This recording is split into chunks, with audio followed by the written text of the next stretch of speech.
All right, let's jump right in. We are looking at a massive, and I mean massive, cross-border waste crisis. But hidden right in the middle of it, a totally unexpected digital solution. Today's explainer is a fascinating dive into geopolitical friction, towering landfills, and how one Canadian company completely rewrote its business model to survive in a rapidly changing world.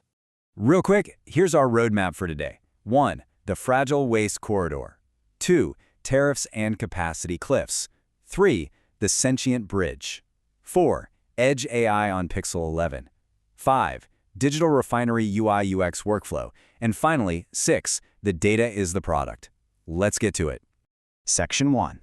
The Fragile Waste Corridor. The Scale of Ontario's Exported Chaos. So if we take a satellite view of the geopolitical supply chain here, we see a deeply entrenched waste corridor between Ontario and Michigan. 3.46 million tons.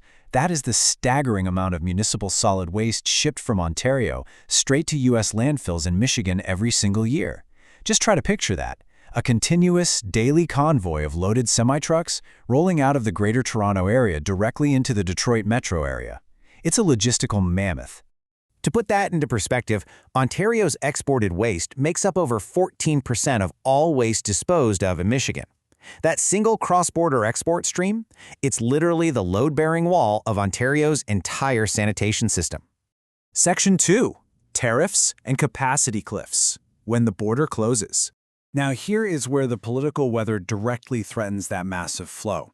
Back in 2020, Ontario essentially vetoed new landfills. Fast forward to 2025, and we are seeing mounting friction around the USMCA trade agreement, with sweeping border policies initiated by Washington and serious concerns raised by Ontario's Doug Ford.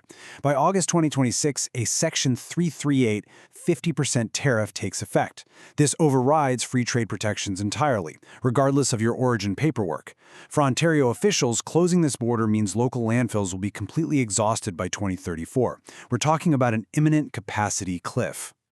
You don't have to take my word for it. This recent filing from the Ontario Environmental Registry proves how this political breakdown and these new tariff walls are forcing some immediate, high-stakes adaptations. The government is explicitly acknowledging that the threat of U.S. tariffs is actively, right now, reshaping how the domestic waste sector has to operate.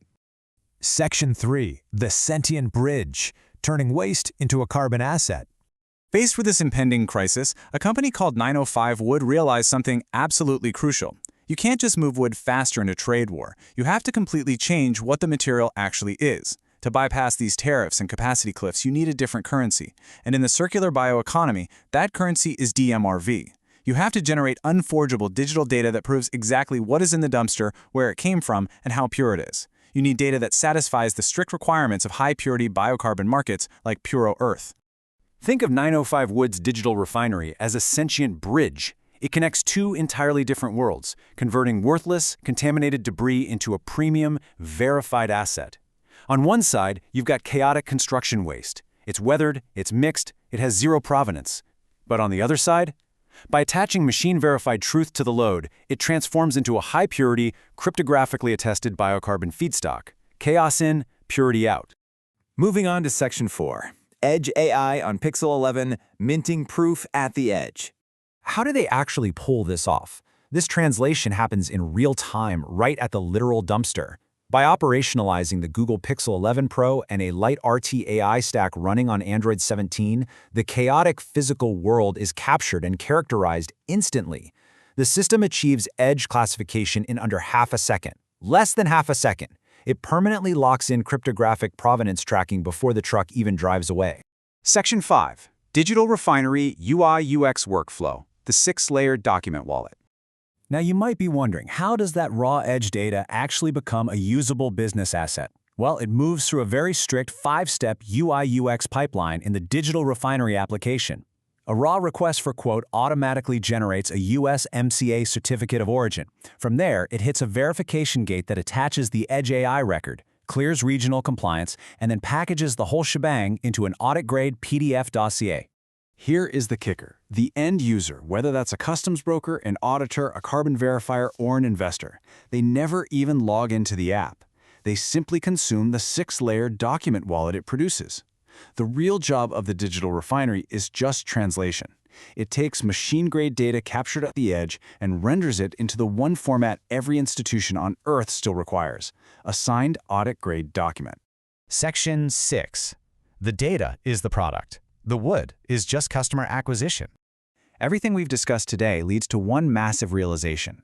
When you look at the primary internal planning, it explicitly states that the physical wood haul is just the customer acquisition cost.